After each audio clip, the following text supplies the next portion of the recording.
Babysitting Rule. Don't mention the man in the basement. Part 10. Hey guys, it's been a while since everything. Since I became what I am now, what the house has made me. The family moved out shortly after that night. Margaret, David, and Jamie. But they haven't abandoned me. They leave groceries at the doorstep, pay the bills online, check in from a distance. I can't leave the house. Not really. The air itself seems to push me back. The floors, the walls, the shadows. They all insist I stay. But I don't fight it. Not anymore. Jamie, he's different now. Normal, peaceful, happy in ways he never could be before. He smiles again. He laughs. He's just a child. His parents embrace him now. I've watched out the window when they pull up to deliver me my essentials. I've seen them hug, hold hands, and be affectionate. They're finally a normal family. And I made it possible. That thought, it brings me a strange, terrible satisfaction. I know they're grateful to me.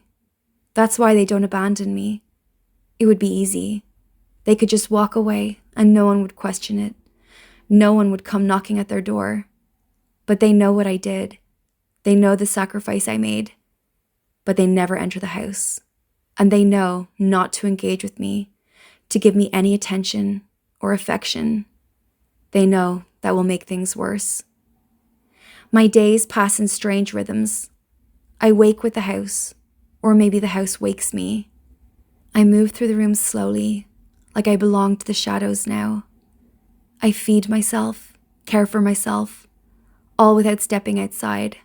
I talk to myself sometimes, or maybe the house talks to me.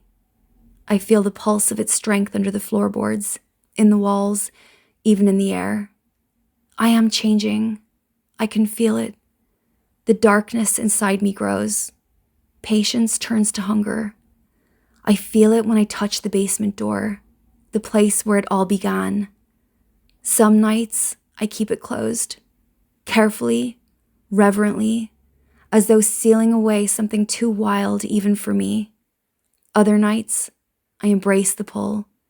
I feel it rising through the floorboards, testing me, and I let it. I am stronger then, more alive than I ever felt as a human. The house is mine. Its walls breathe. Its shadows twist at my whim. I spend hours moving through it, watching, listening, waiting for something to enter, to test me. And when it comes, I will be ready. I am patient. I am clever. I am power. It's a rainy evening, the kind of rain that drizzles like needles, steady and cold. The street outside is empty, except for a single boy in a hooded coat. He's young, maybe early teens, his sneakers soaked through, one earbud dangling loose. He's holding a clipboard under his arm, some kind of school collection, or raising funds for a basketball team. He glances at the house, frowning. It looks abandoned from the outside. No lights on upstairs, curtains drawn. But something about it makes him pause. He hesitates at the gate, peering through the iron bars. The front garden is overgrown now, slick with rain. The air around the house feels thicker somehow. He swallows and wipes water from his forehead. Then he steps forward, up the cracked path to the front door. I felt him before he reached the gate, a young, pulsing warmth moving through the rain. My eyes snapped open. The house's heartbeat quickened, a low thrum in the floorboards. He approached, sneakers squelching in the wet path. He stopped at the porch, frowning. The house looked abandoned from the outside, but something in it pulled him closer. I rose from the chair, slow and deliberate. Shadows uncoiled from the corners and slithered after me as I crossed the hall. I could feel Valakar stirring inside me, its dark joy rising like a tide. The boy hesitated, glanced at the windows, then knocked. Once. Twice. Hello? His voice cracked slightly. My fingers brushed the basement door as I passed it. I always kept it closed now, but the power behind it thrummed through the wood. The longer I stood there, the stronger the current. It wanted release, and tonight I'd give it one. I stopped at the front door, laying my hand against the knob.